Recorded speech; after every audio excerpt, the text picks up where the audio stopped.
Nagpalit po ulit tayo ng tubig, mga kapekil. Yan, kaabang sila. Gusto talaga nila yung malinis na tubig. Iinom sila, maliligo, tapos mag-aasawahan.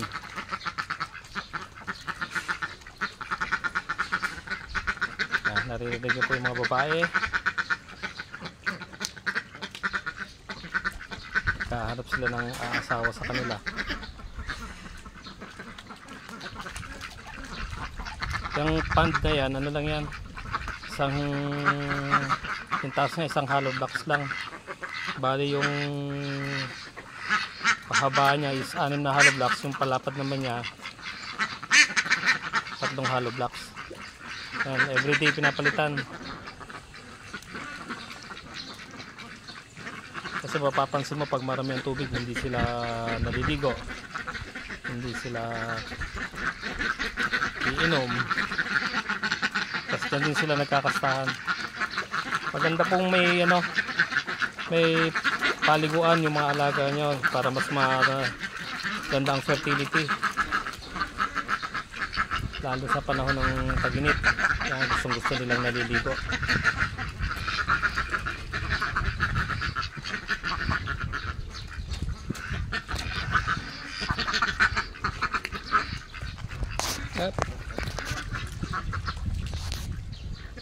Ikat tayo ng angle. Dito tayo. Yan. Iba nandito pa sa may ilalim ng kulungan.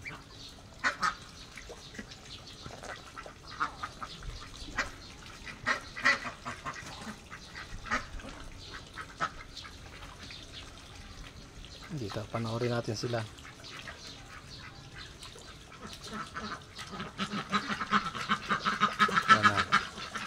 Naghahanap naman ng asawa yan. Tapos maririnig nyo po yung boses ng barako, yung lalaki. Parang robot na ganun lang siya. Yung nagkwak-kwak-kwak. O, babayan. Sabi nga nila talagang maingay daw ang mga babae na pekin.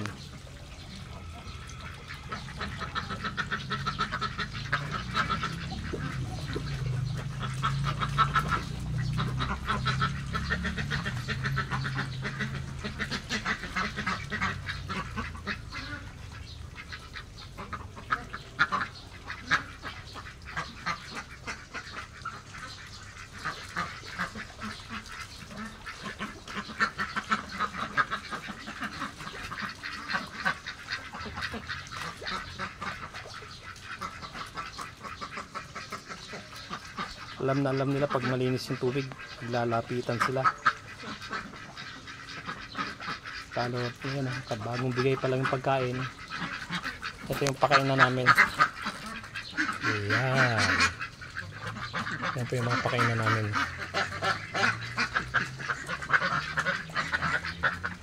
Dito yung iba sa ilalim. Nandito po yung iba sa ilalim, nagtatago. Ewan ko kung bakit.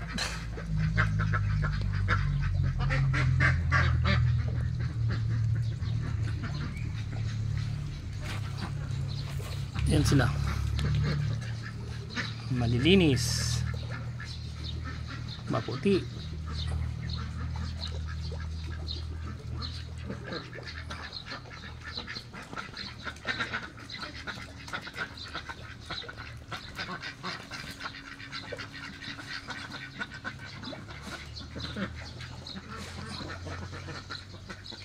Swimming time.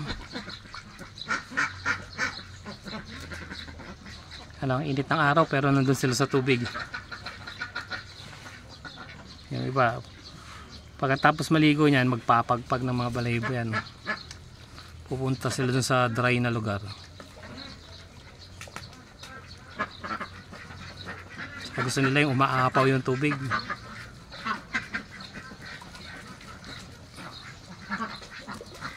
Yan po ang mga Cherry Valley, malalaking lahi po yan.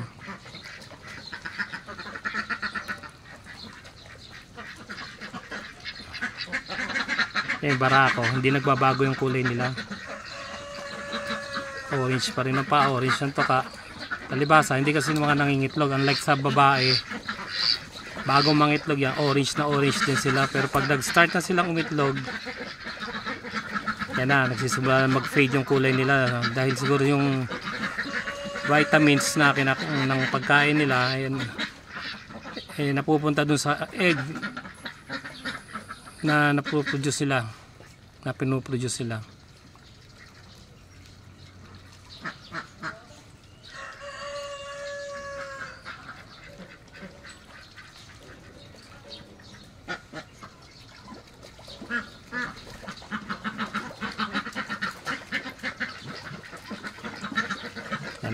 Naghahabulan na naman. Gustong gusto nila sa tubig talaga, nag-aasawahan eh.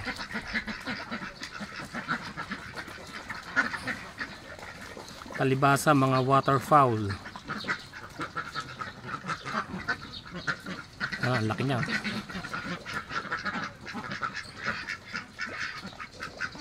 Bali dito 50 na lang yung ano ko. Ayun, may nag-aasawahan doon. 50 na lang yung mga babae.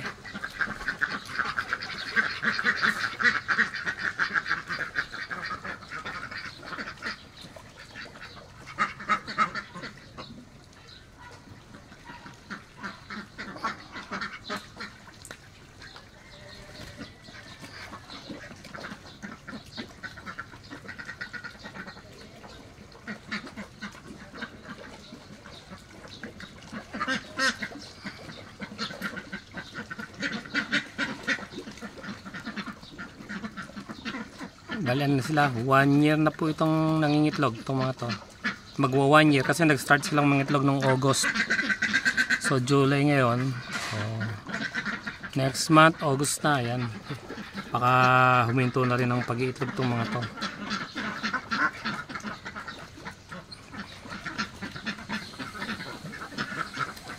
Pag mga gantong klase na breeders, pag kinal na, ang ginagawa po namin dito is kini-crispy fried namin. Fried Pekin. Masarap siya, para siyang crispy pata. Pinakukuluan muna hanggang lumambot. Tapos air dry, then prito. Piprito mo siya, deep fry. Buo po. Tanggal lang ang bituka at paa. Sa next, mga susunod na video, try po natin mag video ng pagluluto ng fried Pekin.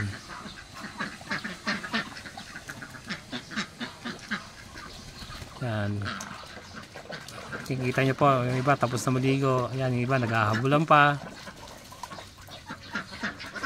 ayaw pumayag. Pogi naman yung lalaki, ba't ayaw pumayag, no, mga ka-Pekin?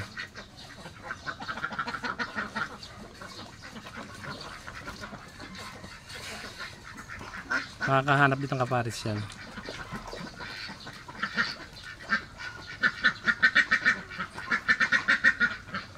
Ayan o.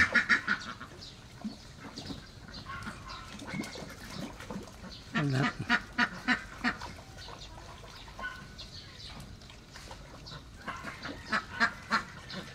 Iba, nandito na.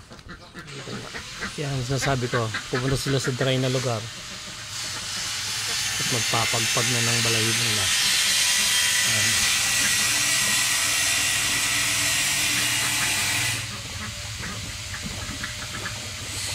Pansinin nyo po yung mga batok ng balahibo sa batok hanggang ulo ng mga babae.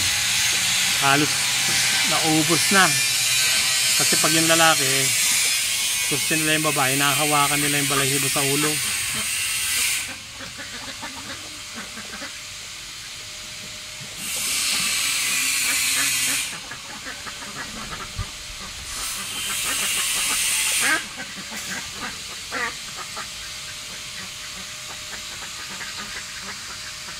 BA natin. Marami po nagkalat ng manok dito na BA, Black Australorp. Mga breeders po yan. Ginawa ko na lang silang ka-range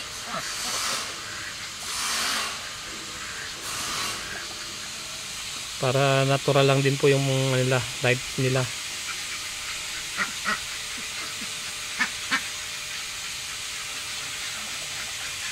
Ito nga po pala yung mga pinag-iitlogan nila.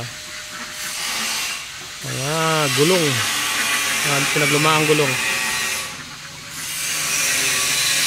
Nilalagyan namin ng dayami kung meron, ipa. Tuwing umaga po, ng umaga dyan kami namumulot ng itlog. Mas malinis po kasi maging pakalat-kalat yung mga itlog nila. Wala na lang. Kaunti na lang sila sa swimming pool. Yun yung lalaki, hindi pa rin nakakuha ng kapares niya. Antayin natin. Hinto natin itong video pag nakakuha siya ng kapares.